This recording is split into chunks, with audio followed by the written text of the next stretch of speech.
तो देखा आपने, जब आप कुछ अलग करते हैं, कुछ हटकर करते हैं, तो जहां आप अपने लक्ष्य को प्राप्त करने में कामयाब होते हैं, वहीं साथ ही साथ आप समाज में अपनी एक अलग पहचान भी बनाने में कामयाब हो जाते हैं।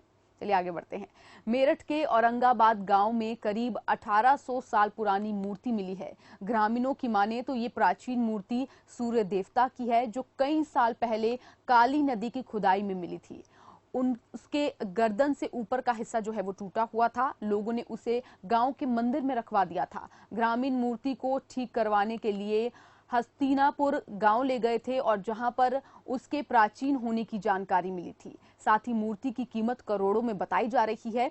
इसकी सूचना मिलने के बाद ही जहां पर दूर दराज से लोग मूर्ति को देखने के लिए गांव पहुंच रहे हैं, तो वहीं पर मूर्ति को सुरक्षित रखने के लिए गांव वाले पहरा देते हुए भी नजर आ रहे हैं।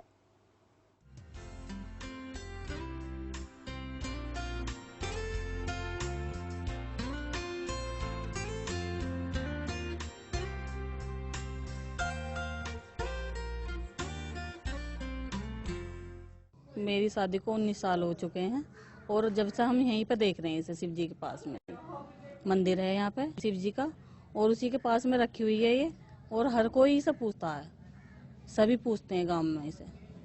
और जो बाहर से आते हैं, माता पे आते हैं, यहाँ पे मंदिर में आते हैं, वो लोग भी इसे पूछ के जाते हैं। इतनी पुरानी मूर्ति है। हाँ। और अब चर्चाओं में आई है। हाँ। क्या कारण हुआ है ऐसा? कारण यही है कि ये हस्तिनापुर गई थी, वहीं से इसकी जो भी बनी है चर्चा वहीं से ही बनी है, और उसी के बाद में इसकी जो भी कार्रवाई हुई है उसी के वहाँ से आने के बाद में हुई है।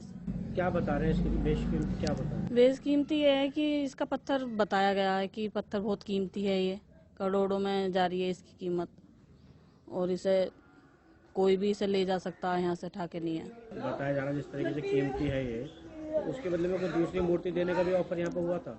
जी, यही बोला गया कि इसके बाद इसके मतलब इसे हमें दे दिया जाए और इसके बदले नई मूर्ति यहाँ से ली जाए। तो इन्होंने मना कर दिया था, जो लेके गए थे उन्होंने मना कर दिया था कि तो हमारी बहुत पुरानी मूर्ति और हम किसी पुलिस वालों ने यहाँ पर रखवाई? पुलिस वालों ने रखवाई है ये। सच्चाई ये है जी, ये मूर्ति कम से कम 125-150 साल पहली है। हमारे बुजुर्ग लाए थे। हमारे बाबा का नाम अवासी राम शर्मा था, नदी में निकली थी, वो अपनी जवानी में बताते थे, हम इसे लेकर आए हैं और ये मूर्ति यहीं स्थापित कर दी थी, फिर लाके जब से यहीं रखी हुई है। और इतिहासकार जो हैं यहाँ, जब अब एक दो किसी को पता चला होगा इस मूर्ति के बारे में, वो आए हैं तो वो इसे बेशकीमती बता रहे हैं। हमारे यहाँ के लोग पूजा करते थे, इसकी आस्था रखते हैं इसमें, और इसे चोरी होने की वजह से हमारे यहाँ थाना भवानपुर की पुलिस जो है वो इसे हमारे पड़ोस में ही है कि यहाँ संदीप शर्मा के यहाँ घर में रखवा के गई है, जिससे ये चोरी ना हो जाए। अच्छा, हस्तिनापुर भी लेके गए थे इस मूर्ति को सिर लगवाने के लिए? हस्तिनापुर वालों ने मना कर दी, इसका सिर नहीं लगेगा। इसे हम अपना यहीं ले आए, यहीं रख दिया और इसकी सुपुर्दगी में यहाँ रख दिया। या एक जैन साहब आए थे, वो यो कह रहे थे हमारे यहाँ एक म्यूजियम है, ये मूर्ति पुरानी मूर्ति हमारे यहाँ काफी रखी हुई है। हमने कही जी ये हम तो ऐसे तो मूर्ति किसी को देंगे नहीं, ये मूर्ति हमारे यहीं रहेगी, पहली बुजुर्गों की लाई हुई है, ये गांव समाज वाले सब पूजा करते हैं इसकी।